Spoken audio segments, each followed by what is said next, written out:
آج میری شادی کی پہلی رات تھی اور اس وقت میں دلہن کے سرخ لباس میں ملبوس اپنے دلہا کا انتظار کر رہی تھی۔ وہ اس وقت ابھی کمرے میں نہیں آئے تھے اور میں انہی کے انتظار میں بیٹھی ہوئی تھی۔ آنے والے لمحات کا خیال کر کے میرے ہونٹوں پر ایک شرمگی سی مسکراہٹ پھیلی ہوئی تھی اور میں اس وقت اپنی آنے والی سہانی گھڑیوں کو سوچ سوچ کر اپنے آپ میں ہی شرمائے جا رہی تھی۔ میری شادی شہر کے ایک بہت امیر خاندان میں ہوئی تھی اور میں اپنے آپ کو خوش قسمت سمجھ رہی تھی کہ مجھے اتنا خوبصورت دلہا ملا، کیونکہ ہمارے خاندان میں کوئی بھی نہ تو اتنا خوبصورت لڑکا تھا اور نہ ہی کسی کی اتنے بڑے گھر میں شادی ہوئی تھی۔ اس لیے میں اپنے آپ میں ہی مغرور ہوئے جا رہی تھی۔ یہ شادی میری زندگی کا سب سے حسین لمحہ تھا، اسی وجہ سے میں اسے سوچ سوچ کر خود میں ہی شرمائے جا رہی تھی۔ کچھ ہی دیر گزری تھی کہ کمرے کے دروازے پر کھٹکا ہونے کی وجہ سے میں ایک دم سمٹ کر بیٹھ گئی تھی۔ میرا گھونگھٹ ہلکا سا میرے چہرے پر گرا ہوا تھا، جبکہ ہونٹوں پر کپکپاہٹ تھی اور ہاتھوں میں ایک ہلکا سا ارتعاش محسوس ہو رہا تھا۔ میں بہت خوش تھی اور اس وقت اپنے آپ کو سب سے خوش قسمت لڑکی گردان رہی تھی۔ تبھی دروازہ ہلکی سی آواز سے کھلا تو میں نے مزید اپنے سر کو نیچے جھکا لیا، اتنا نیچے کہ میری تھوڑی میرے سینے سے جا لگی، اور پھر میں اپنی آنکھیں اٹھا کر دیکھ رہی تھی۔ میرے دلہے کے پاؤں مجھے نظر آ رہے تھے۔ گولڈن خصے میں ملبوس اس کے پاؤں بے حد خوبصورت لگ رہے تھے۔ تبھی اس نے دروازہ بند کر دیا اور اپنا کلا اتار کر ایک طرف رکھا۔ شیروانی کے بٹن کھولنے لگے اور پھر شیروانی بھی صوفے پر ڈال دی۔ وہ میرے قریب آ کر ایک دم بیٹھ گئے۔ میں اپنے آپ میں ہی سمٹ گئی۔ اس وقت مجھے ان سے بہت شرم محسوس ہو رہی تھی۔ میں کافی دیر منتظر رہی لیکن ان کی آواز نہیں آئی۔ تبھی کچھ دیر بعد وہ بولے، تم میری دلہن ہو نا؟ ان کی آواز میں شوق تھا، اشتیاق تھا۔ میں خاموشی سے بیٹھی رہی، سمجھ نہیں آ رہی تھی کہ اس بات کا کیا جواب دوں۔ تبھی وہ کہنے لگے، تم میری دلہن ہو تو اپنا سر اوپر اٹھاؤ اور چہرے سے یہ گھونگھٹ ہٹاؤ۔ مجھے ان کا یہ مطالبہ بہت عجیب لگا، کیونکہ رسم کے مطابق تو انہیں میرا چہرہ دیکھنا چاہیے تھا، اس گھونگھٹ کو انہیں ہٹانا چاہیے تھا، لیکن انہوں نے مجھے کہا اور میں بڑے عجیب سے احساسات کا شکار ہو گئی تھی۔ میں ابھی صرف اسی سوچ بچار میں تھی کہ یہ گھونگھٹ ہٹاؤں یا نہ ہٹاؤں، ایک دم انہوں نے پھر سے میرے سر پر زور سے ہاتھ مارا اور کہا، اس گھونگھٹ کو ہٹا دو۔ اب کی دفعہ اس کی آواز میں عجیب سا حکم تھا، عجیب سی بات تھی جس نے مجھے بے اختیار اس گھونگھٹ کو اوپر کرنے پر مجبور کر دیا۔ میں نے جیسے ہی وہ گھونگھٹ اوپر اٹھایا تو وہ بڑی عجیب نظروں سے مجھے دیکھنے لگا۔ اس وقت میں بھی اسے دیکھ رہی تھی۔ اس کی آنکھوں کا تاثر بہت عجیب تھا اور یوں لگ رہا تھا جیسے وہ کچھ سوچ رہا ہے، جیسے وہ کسی گہری سوچ میں مبتلا ہے۔ میں بے حد خوفزدہ سی ہو گئی تھی، اندر ہی اندر مجھے عجیب سا محسوس ہو رہا تھا۔ تبھی وہ کہنے لگا، تم اس وقت یہاں پر میری دلہن بن کر بیٹھی ہوئی ہو، یہ ہار سنگھار تم نے میرے لیے کیا ہے؟ عجیب سے انداز میں مجھے دیکھتے ہوئے وہ مجھ سے کہنے لگا، اور پھر ایک دم اس نے میرے چہرے پر اپنا ہاتھ پھیرنا شروع کیا۔ میں اس کے لمس سے گھبرا رہی تھی، نہ جانے کیوں اندر ہی اندر مجھے ایک عجیب سا احساس ہو رہا تھا۔ تبھی اس نے مجھے کہا کہ تم یوں کرو کہ اپنے چہرے سے یہ میک اپ صاف کر دو۔ اس کی بات سن کر میں نے بے اختیار چونک کر اسے دیکھا، آخر وہ ایسا کیوں کہہ رہا تھا، لیکن مجبوراً میں نے ہلکے ہاتھ سے اپنے میک اپ کو پیچھے ہٹانا چاہا تو صاف نہیں ہوا۔ تبھی اس نے ایک دم زور سے اپنا ہاتھ میرے ہونٹوں پر رگڑ دیا، ساری لپسٹک پورے چہرے پر لگ گئی اور مجھے اس طرح دیکھ کر وہ زور زور سے کہکہے لگانے لگا اور کہنے لگا، ارے واہ، اب تو تم بہت پیاری لگ رہی ہو، ارے اب تو تمہارا بہت خوبصورت روپ نکلا ہے، ایسا کرو یہ سب بھی صاف کر دو۔ اس کے اس طرح کے رویے پر ایک دم سے میری آنکھوں میں آنسو آ گئے اور میں رونے لگی۔ میرا کاجل پھیل گیا، مسکارا بہہ گیا۔ تبھی وہ کہنے لگا، ارے اب تم بہت خوبصورت لگ رہی ہو، پہلے تم بالکل اچھی نہیں لگ رہی تھی۔ عجیب سے انداز میں کہتے ہوئے اس نے ایک دم سے میرا ٹکا کھینچ دیا۔ میں تکلیف سے سسک اٹھی۔ پھر اس نے میرے گلے کے ہار کو بھی ایک ایک کر کے نوچنا شروع کر دیا، میری چوڑیوں کو اتار پھینکا اور میرے دوپٹے کو بھی کھینچ کر اتار دیا۔ میں بے ساختہ چیخ اٹھی۔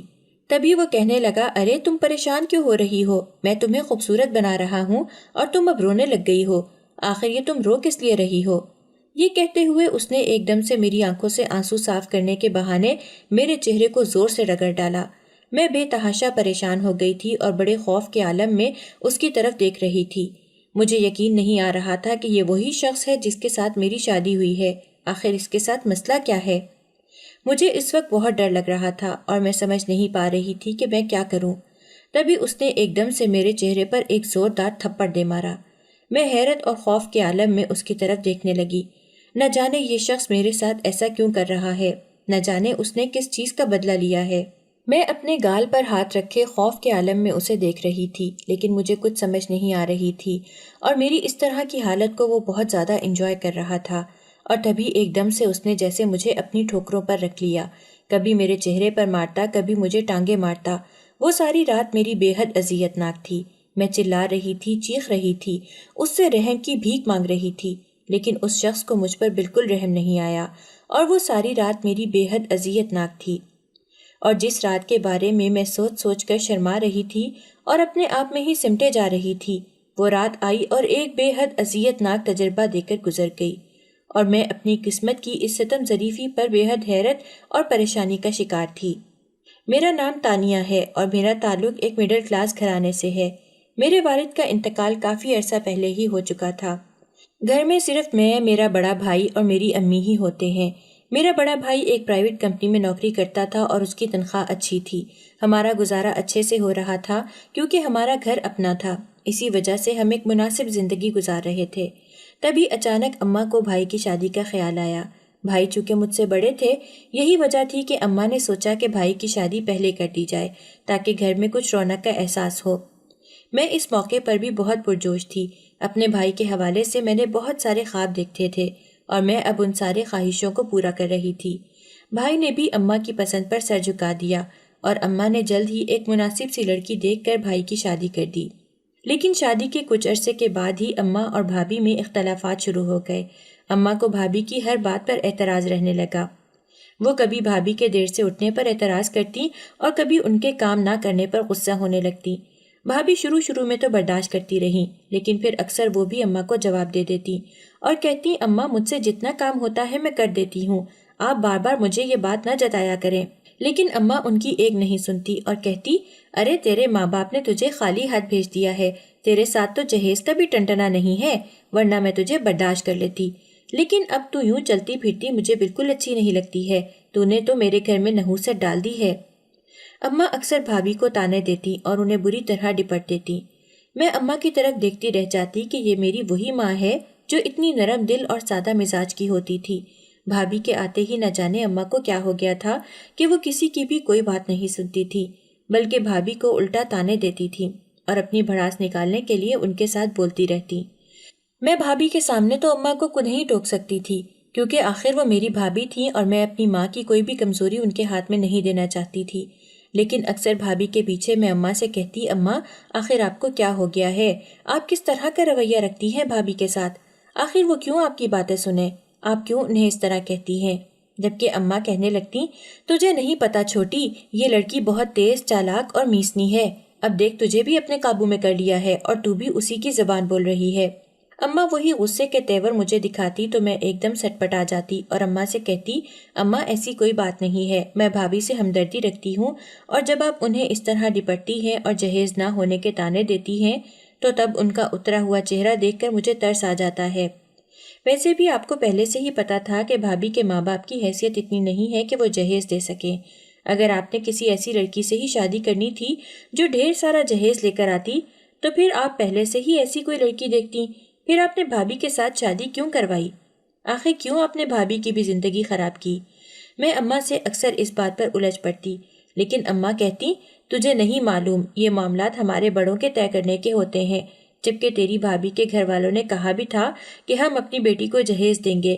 میں نے بھی یہی سوچا کہ ان کی اکلوتی بیٹی ہے، وہ اسے اچھا جہیز دے دیں گے، لیکن انہوں نے تو بالکل بھی خیال نہیں کیا اور یوں ہی خالی ہاتھ بیٹی کو رخصت کر دیا۔ ارے مجھے کیا پتا تھا اتنے بھوکے ننگے لوگ ہوں گے، تو میں کبھی اپنا اکلوتا اور ہیرے جیسا بیٹا ان کے حوالے نہ کرتی۔ اماں غصے سے مجھے کہتی تو میں اماں کی سوچ پر افسوس کرتی رہ جاتی۔ مجھے اس بات کا افسوس ہوتا تھا کہ اماں تو اماں، بھائی بھی اماں کی باتوں کے حامی تھے اور انہیں بھی اس بات کا شدید قلق تھا کہ بھابھی کے گھر والوں نے انہیں جہیز نہیں دیا تھا اور نہ ہی انہیں سلامی میں موٹر سائیکل ملی تھی، ورنہ بھائی کا بڑا ارمان تھا کہ انہیں سلامی میں موٹر سائیکل ملتی۔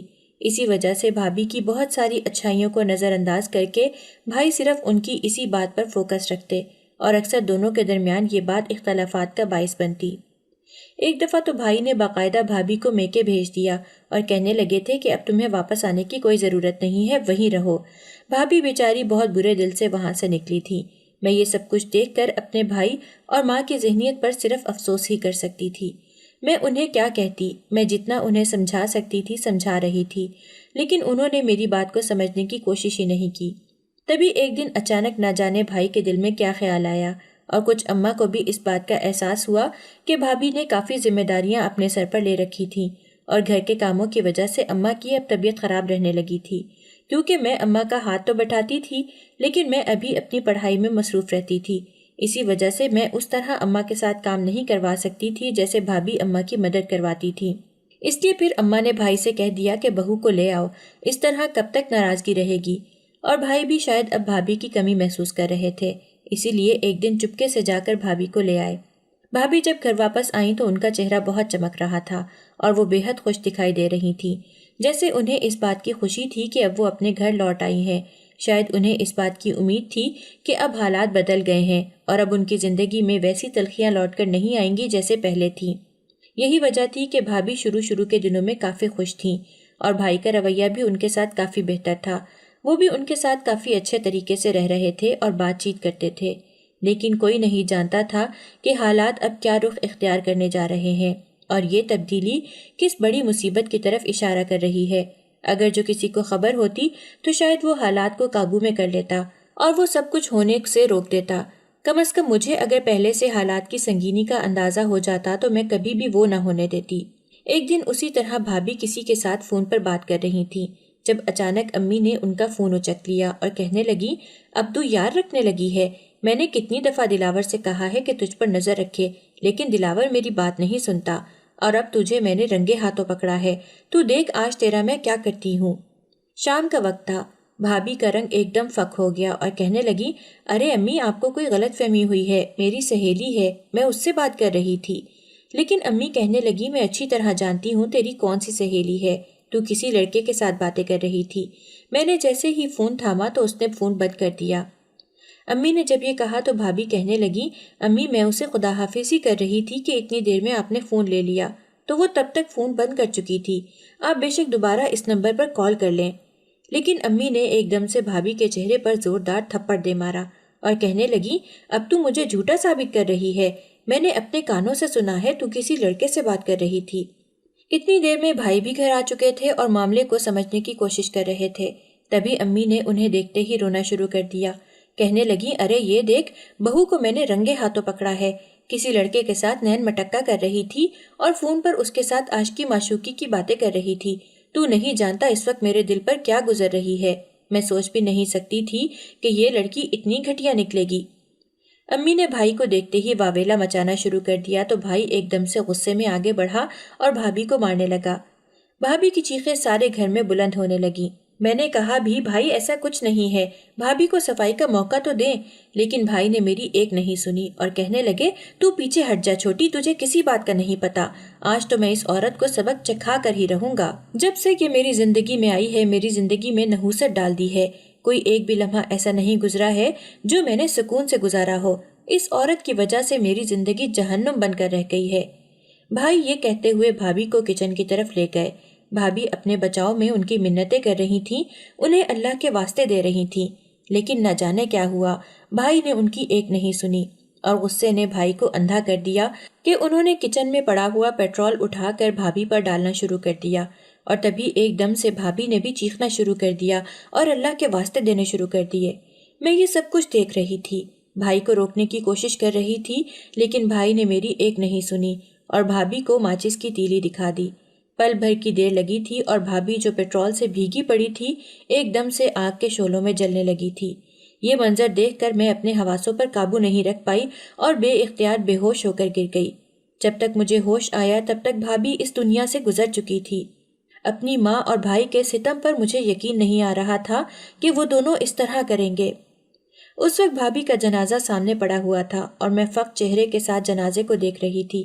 مجھے یقین نہیں آ رہا تھا کہ میری ماں اور بھائی نے یہ ستم ڈھایا ہے، اور جس طرح وہاں کے لوگ افسوس کر رہے تھے تو اماں بار بار سب کو یہی کہہ رہی تھیں کہ بھابھی کچن میں کام کرتے ہوئے سلنڈر پھٹنے سے جل کر مر گئی، لیکن حقیقت تو صرف میں جانتی تھی۔ اماں کے سفید اور شفاف جھوٹ نے مجھے بے ساختہ اماں سے بددل کر دیا تھا۔ یہی حال بھائی کا تھا جو اس وقت مصنوعی غم کو اپنے چہرے پر سجائے ہوئے آنے والے لوگوں سے تعزیت وصول کر رہے تھے، اور میں حیرانی کے ساتھ انہیں دیکھ رہی تھی۔ یقین نہیں آ رہا تھا کہ میرے گھر والے اتنے ظالم ہیں۔ بھابھی کا جنازہ اٹھتے ہی ایک آہو بکا پھیل گئی تھی۔ جوان موت تھی، اور پھر جس طرح بھابھی کو موت آئی تھی، اس بات نے سب کو غمزدہ کر دیا تھا۔ ہر کوئی اشکبار تھا، پریشان تھا، اور میں نے اس واقعے کا بہت اثر لیا تھا، اور کئی دنوں تک میں اس صدمے کے زیر اثر بیمار رہی تھی، اور میری حالت کافی خراب رہی تھی۔ وقت آہستہ آہستہ گزرتا رہا۔ اماں اور بھائی نے دوبارہ کبھی بھابھی کا نام بھی نہیں لیا، اور نہ ہی انہیں اپنے اس کیے پر افسوس تھا۔ میں اس وقت سے اپنے گھر والوں سے زیادہ بات چیت نہیں کرتی تھی۔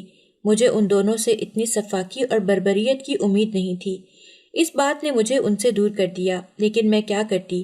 وہ میرا بھائی تھا اور میری ماں تھی، میں ان سے زیادہ دیر ناراض نہیں رہ سکتی تھی۔ بھائی نے اب کسی اور جگہ پر نوکری کر لی تھی، اور وہ نوکری پہلے والی نوکری سے کافی اچھی تھی۔ یہاں پر تنخواہ بھی زیادہ تھی اور سہولیات بھی زیادہ تھیں۔ بھائی کی وہاں پر ایک لڑکی کے ساتھ دوستی ہو گئی۔ آہستہ آہستہ بھائی کی اس میں دلچسپی بڑھنے لگی، اور بھائی اکثر اس بات کا ذکر گھر پر بھی کرنے لگے۔ اس لڑکی کا نام نشا تھا، اور بھائی اکثر اس کی تعریف کرتے ہوئے دکھائی دیتے۔ اماں بھی بھائی کے ساتھ اس موضوع پر گفتگو کرتی ہوئی دکھائی دیتی، کیونکہ اماں کے بقول اتنی اچھی اور نیک سیرت لڑکی ہے، میں نے آج تک ایسی لڑکی کبھی نہیں دیکھی، مجھے اس سے ملواؤ تو صحیح، میں بھی تو دیکھوں وہ کیسی ہے۔ اماں نے بڑے شوق سے بھائی سے کہا تو بھائی ایک دن نشا کو گھر پر لے آیا، اور جب اماں سے ملوایا تو اماں تو اس کے وارث صدقے جانے لگی۔ بار بار اماں اس کی نظر اتارتی اور اسے اپنے ساتھ لگا لیتی۔ بھائی بھی نشا کو اپنے گھر لا کر بے حد خوش تھا۔ تبھی اماں نے اچانک ہی نشا کے ساتھ بھائی کے رشتے کی بات چھیڑ دی۔ نشا ایک دم شرما سی گئی اور کنفیوز ہو گئی، اور کہنے لگی، آنٹی میں تو اس بارے میں کچھ نہیں کہہ سکتی، آپ میرے گھر رشتہ لے کر آئیں تو میرے ماں باپ ہی اس بات کا فیصلہ کریں گے۔ اماں کو تو جیسے دونوں جہان کی دولت مل گئی۔ انہوں نے نشا کے جاتے ہی بھائی سے بات کی اور کہا، دلاور مجھے تو یہ لڑکی بہت اچھی لگی ہے، اور پھر جس طرح تو بتا رہا ہے کہ یہ بہت امیر گھرانے سے ہے، تو میں تو کہتی ہوں کہ تو اس کے ساتھ اپنی شادی کی بات چلا۔ مجھے پوری امید ہے کہ تیری شادی اس کے ساتھ ہو جائے گی تو ہمارے بھی وارے نیارے ہو جائیں گے۔ اماں نے بڑے سطحی سے انداز میں جب بھائی سے یہ کہا تو بھائی بھی کہنے لگے، جی اماں آپ بالکل ٹھیک کہہ رہی ہیں، نشا تو مجھ پر فدا ہے اور اسے میں بہت پسند ہوں، اور وہ دل و جان سے مجھے چاہنے لگی ہے۔ میں خود بھی یہی سوچ رہا تھا، بس آپ کی اجازت چاہیے تھی۔ اب آپ نے اجازت دے دی ہے تو میں جلد ہی اس کے گھر اپنا رشتہ بھیجوں گا۔ اور یوں اماں اور بھائی کی رضامندی کے ساتھ بہت جلد ہی ان دونوں کی شادی ہو گئی۔ بھائی نشا کو پا کر بے حد مسرور تھا۔ میں اس شادی سے خوش نہیں تھی۔ مجھے تو ابھی بھی بھابھی کا خیال آتا تھا، کس طرح بھائی اور امی نے بھابھی پر ظلم کیا اور انہوں نے بھابھی کو زندہ جلا دیا۔ آج بھی وہ خوفناک منظر میری آنکھوں میں ٹھہر چکا تھا۔ یہی وجہ تھی کہ میں بے حد چپ چپ رہنے لگی تھی۔ اسی لیے بھائی کی اس شادی کے اوپر نہ تو میں نے کسی قسم کی خوشی کا اظہار کیا اور نہ ہی مجھے اس شادی کی کوئی خوشی تھی۔ جانے کیا بات تھی، مجھے اپنا بھائی برا لگنے لگ گیا تھا، اور اس کا یہ عمل بھی مجھے بہت غصہ دلانے لگا تھا۔ یہی وجہ تھی کہ میں اس شادی میں بڑی رسمی سی طور پر شریک ہوئی تھی۔ بھائی اور نشا ایک دوسرے کو پا کر بے حد خوش تھے۔ وہ دونوں ایک دوسرے کے ساتھ ہی لگے رہتے۔ گھر میں وہ اگر ہوتے بھی تو زیادہ تر اپنے کمرے میں موجود رہتے، لیکن اماں اس شادی پر بہت خوش تھی، کیونکہ نشا اپنے جہیز میں بہت کچھ لے کر آئی تھی، اور اس کے علاوہ اس کے باپ نے اسے پلاٹ بھی گفٹ کیا تھا جو شادی کے تحفے کے طور پر نشا کو ملا تھا۔ اس حوالے سے بھائی اور اماں بھی بے حد خوش تھے۔ ان کے پاس اب سب کچھ تھا، جبکہ میں اماں کو جب نشا کے آگے پیچھے پھرتا ہوا دیکھتی تو بے حد غصہ ہوتی، کیونکہ مجھے اماں کا یوں نشا کی خوشامد کرنا بالکل پسند نہیں تھا، لیکن اماں صرف اپنے لالچ اور غرض کی وجہ سے ایسا کرتی تھی۔ شادی کے کچھ دنوں کے بعد نشا اور بھائی ہنی مون پر چلے گئے تھے۔ یہ ہنی مون بھی نشا کو اس کے بھائی نے تحفے کے طور پر دیا تھا۔ وہ دونوں دبئی گئے تھے، اور تقریباً 15 دنوں کے بعد جب وہ واپس آئے تو بھائی پہچانے نہیں جا رہے تھے اور نہ ہی نشا۔ دونوں کے انداز اور اطوار بدلے ہوئے تھے، اور اماں اب اپنے بیٹے کو دیکھ کر خوش ہو رہی تھی۔ تبھی بھائی کے آنے کے کچھ دنوں کے بعد بھائی نے ایک دن اماں سے کوئی بات کی، اور اماں نے اسی دن مجھے اپنے کمرے میں بلوا لیا۔ میں بے حد حیران ہوئی، کیونکہ مجھے اندازہ نہیں تھا کہ اماں کیا بات کرنے والی ہے، لیکن اماں کی بات سن کر میں بے حد حیران رہ گئی تھی۔ اماں کہنے لگی، تانیہ میں تو سوچ بھی نہیں سکتی تھی کہ میرے دونوں بچوں کے نصیب اتنے اچھے ہوں گے۔ دلاور کی دفعہ پہلی بار میں نے غلطی کر دی تھی اور اسے ایک ایسی لڑکی سے بیاہ دیا تھا جس کا کوئی جوڑ بھی نہیں تھا، لیکن اب کی بار میں نے بہت سوچ سمجھ کے اس کی شادی کی ہے۔ اور دیکھ اللہ نے تیرا نصیب بھی اس کے ساتھ کھول دیا۔ اماں کی یہ باتیں میری سمجھ سے باہر تھیں، اسی لیے میں نے ان سے پوچھا، اماں کیا ہوا، کیا بات ہے، آپ آخر ایسا کیوں کہہ رہی ہیں؟ تبھی اماں کہنے لگیں، ارے تانیہ، اپنی نشا نے اپنے بھائی کے لیے تیرا رشتہ دیا ہے، اسے تو بے حد پسند آئی ہے اور وہ چاہتی ہے کہ اس کے بھائی کے ساتھ تیری شادی ہو جائے، کیونکہ اس کے بھائی کو سادہ اور سمجھدار لڑکی کی ضرورت ہے، اور تو ماشاءاللہ سمجھدار بھی ہے، سادہ بھی ہے اور خوبصورت بھی ہے۔ اماں نے جب میرے اوپر یہ انکشاف کیا تو میں پھٹی ہوئی نگاہوں سے ان کی طرف دیکھتی رہ گئی۔ تبھی میں نے انہیں کہا، اماں مجھے نشا کے بھائی سے شادی نہیں کرنی، آپ کسی بھی اور شخص سے میری شادی کر دیں، لیکن نشا کے بھائی کے ساتھ میں شادی نہیں کرنا چاہتی۔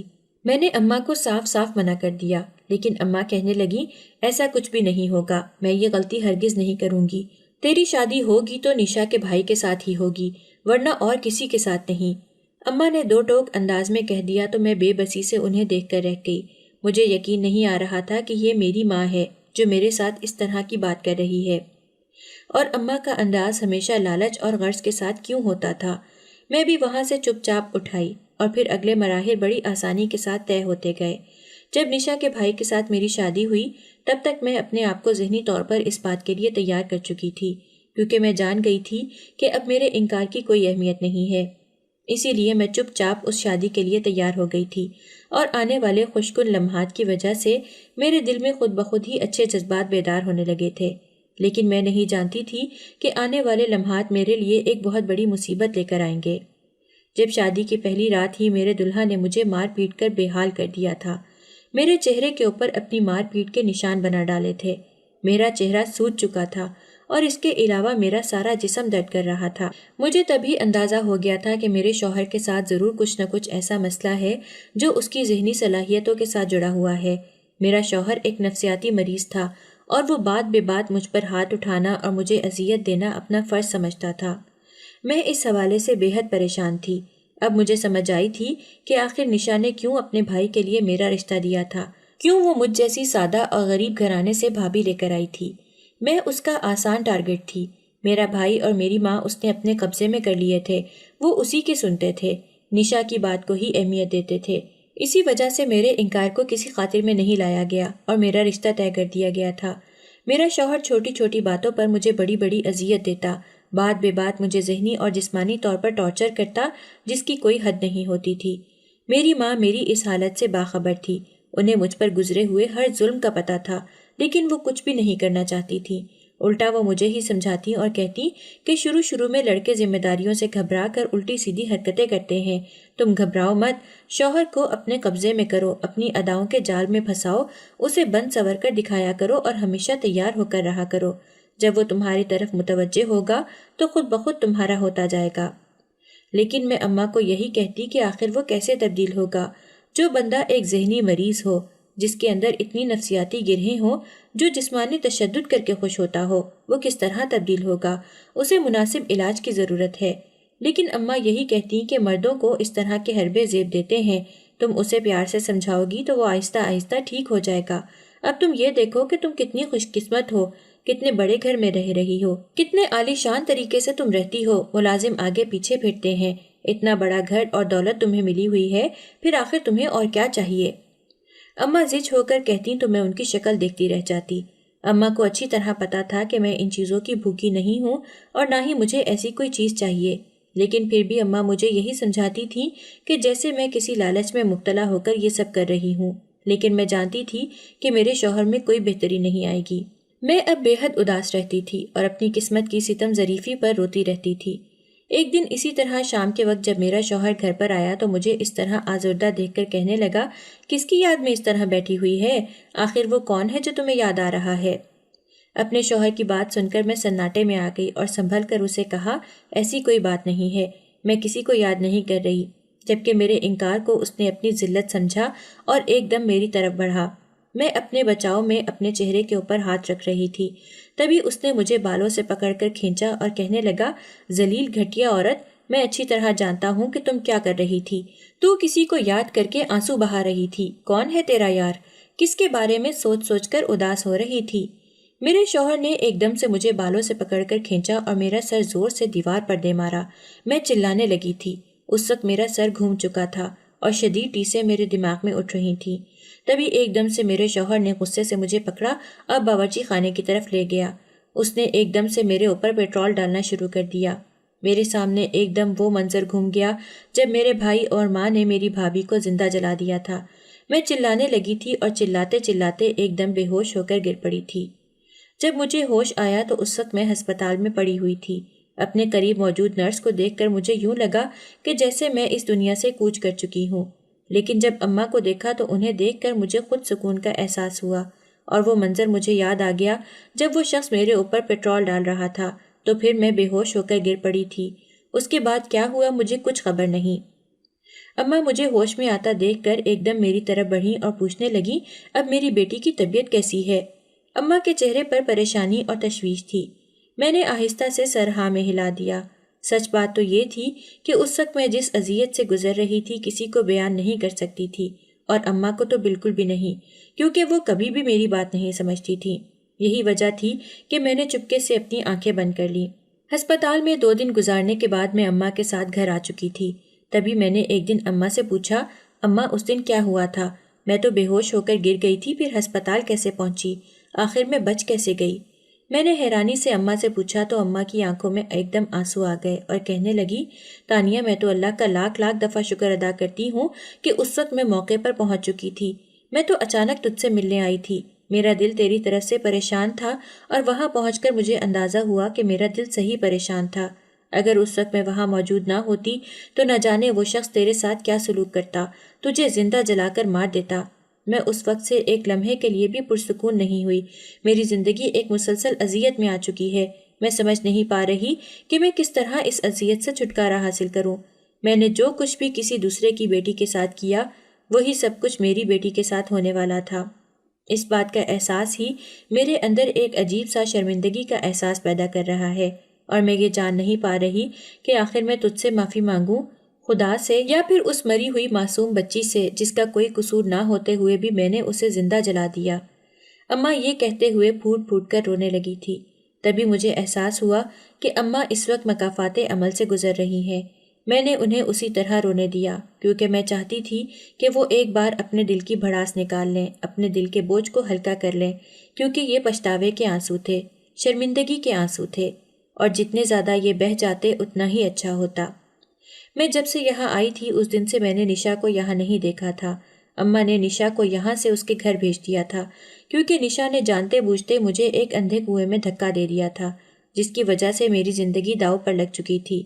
میں اس دن کے بعد سے ایک گہری چپ میں مبتلا ہو چکی تھی۔ میری خاموشی گہری ہوتی جا رہی تھی، لیکن میں اس طرح اپنے بھائی کا گھر دوسری دفعہ برباد ہوتا نہیں دیکھ سکتی تھی۔ اسی لیے کچھ سوچ کر ایک دن میں اماں کے پاس چلی آئی اور اماں سے کہا، اماں جو کچھ میرے نصیب میں تھا وہ مجھے مل چکا ہے، اور میں اپنے نصیب پر خاموش ہوں۔ میں اسی طرح اپنا وقت گزار دوں گی، لیکن اب بھائی کی زندگی دوبارہ خراب مت کریں۔ وہ اور نشا ایک دوسرے کے ساتھ مخلص ہیں، ایک دوسرے سے محبت کرتے ہیں اور ایک دوسرے کے ساتھ رہنا چاہتے ہیں۔ آپ انہیں اس طرح ایک دوسرے سے جدا نہ کریں۔ میں نے 2 ٹوک انداز میں اماں سے کہا تو اماں کہنے لگی، میں کس طرح تیری اس اجڑی ہوئی زندگی پر خاموش ہو کر بیٹھی رہوں؟ نشا اس گھر میں جب مجھے چلتی پھرتی نظر آئے گی تو مجھے اچھا نہیں لگے گا۔ اس کی خوشیاں مجھے تیری سونی زندگی کی یاد دلائیں گی، تو میں کیسے سکون سے رہ سکوں گی؟ تبھی میں نے اماں کے ہاتھوں پر اپنا ہاتھ رکھا اور کہا، اماں آپ ایسا مت سوچیں، آپ نشا کو اس گھر میں واپس لے آئیں۔ بھائی اور نشا ایک دوسرے کے ساتھ خوش ہوں گے تو مجھے بھی خوشی ہوگی۔ باقی نشا نے بھی اپنے بھائی کی بہتری کے لیے جو مناسب سمجھا وہ کیا۔ اس کا خیال تھا کہ شاید اس کا بھائی ایسے سدھر جائے گا، لیکن اس کا بھائی کسی گہری نفسیاتی بیماری میں مبتلا ہے، جس کی وجہ سے اس کے ساتھ یہ سب کچھ ہو رہا ہے، اور وہ اس کا بدلہ مجھ سے لے رہا تھا، یا پھر آپ کا اور بھائی کا گناہ میرے سامنے آیا ہے، جو میرے اور آپ کے لیے ایک آزمائش تھی۔ لیکن میں اپنا معاملہ اللہ کے سپرد کر چکی ہوں، اسی لیے مجھے اب اس بات کی کوئی پریشانی نہیں ہے۔ آپ نشا کو اس گھر میں واپس لے آئیں، بھائی کا گھر بسنے دیں۔ میں نے اماں سے جب یہ کہا تو وہ خاموشی سے میری طرف دیکھتی رہ گئی۔ اگلے چند دنوں میں نشا اس گھر میں واپس آ چکی تھی۔ اس معاملے میں بھائی میرے بہت زیادہ شکر گزار تھے، کیونکہ وہ نشا سے سچ مچ بہت محبت کرتے تھے، اسی لیے وہ باقاعدہ میرا شکریہ ادا کرنے کے لیے میرے پاس آئے تھے۔ انہوں نے نشا کے بھائی کے لیے بھی مجھ سے معافی مانگی اور کہا کہ نشا کی نیت غلط نہیں تھی، وہ اپنے بھائی کی بھلائی کے لیے اور تمہاری بہتری کے لیے یہ سب کچھ سوچ رہی تھی، کیونکہ اس کے بھائی کے پاس کروڑوں کی جائیداد ہے۔ وہ نہیں چاہتی تھی کہ کوئی ایسی لڑکی اس کی زندگی میں آئے جو اس کے بھائی کو مار کر ساری جائیداد اپنے نام کروا لے، اسی لیے نشا نے تمہارا رشتہ اس کے ساتھ طے کیا تھا۔ لیکن نشا خود بھی اس بات سے باخبر نہیں تھی کہ اس کا بھائی اتنا بڑا نفسیاتی مریض ہوگا۔ اب اس کا علاج چل رہا ہے، وہ باقاعدہ ذہنی امراض کے ڈاکٹر سے اپنا سیشن لے رہا ہے اور پوری امید ہے کہ کچھ عرصے تک وہ ٹھیک ہو جائے گا، پھر تم دونوں اپنا ایک گھر بسا سکو گے۔ لیکن اگر تم نہیں بھی اس کے ساتھ جانا چاہتی تو میری طرف سے کوئی پابندی نہیں ہوگی، فیصلے کا مکمل اختیار تمہارے پاس ہے۔ میں نے انجانے میں ایک بار تمہارے ساتھ زیادتی کر دی، لیکن اب دوبارہ ایسا کچھ نہیں کروں گا۔ بھائی نے یہ کہتے ہوئے بڑی ہلکی سی امید کے ساتھ میری طرف دیکھا تھا، لیکن میں سمجھ نہیں پا رہی تھی کہ مجھے آگے کیا کرنا چاہیے۔ لیکن اگر نشا کا بھائی ٹھیک بھی ہو جاتا ہے تو اس بات کی کیا گارنٹی ہے کہ کل کو وہ میرے ساتھ دوبارہ ایسا نہیں کرے گا، اور اگر وہ ایسا کرے گا تو میرا گھر بسا رہ جائے گا۔ میں ابھی اس معاملے پر کچھ بھی نہیں سوچنا چاہتی تھی، اس لیے بھائی کو کوئی بھی رد عمل نہیں دیا، کیونکہ میں چاہتی تھی کہ وقت اس کا فیصلہ کرے کہ کیا مجھے اس کے پاس واپس جانا چاہیے یا پھر اس سے علیحدہ ہو کر اپنی زندگی نئے سرے سے شروع کرنی چاہیے۔ لیکن میرا دماغ ابھی کچھ بھی سوچنے سے قاصر تھا اور میں ابھی کوئی بھی فیصلہ کرنے کی پوزیشن میں نہیں تھی۔ شاید وقت میرے دل کو صاف کر دے اور میں واپس اپنے گھر کو بسا لوں یا پھر ہمیشہ یہیں پر رہ کر اپنی زندگی گزاروں۔ لیکن اب کی بار میں اپنے دل کی مکمل رضامندی کے ساتھ فیصلہ کرنا چاہتی تھی، نہ کہ کسی کے دباؤ میں آ کر اپنی زندگی گزارنا چاہتی تھی۔ شاید میں کبھی اپنے ماضی کی تلخیوں کو بھلا کر خود کو زندگی کی خوشیوں میں مگن کر لوں اور بھول جاؤں کہ میرے ساتھ کیا کچھ ہوا۔ شاید وقت میرا سب سے بڑا مرہم بن جائے اور میرے زخم میرے لیے خوشیوں کا سبب بن جائے۔ باہر کھڑکی سے جھانکتے ہوئے میں نے ایک امید سے سوچا اور چپ چاپ کھڑکی سے ہٹ کر اپنے بستر پر آ گئی اور پرسکون ہو کر اپنی آنکھیں موند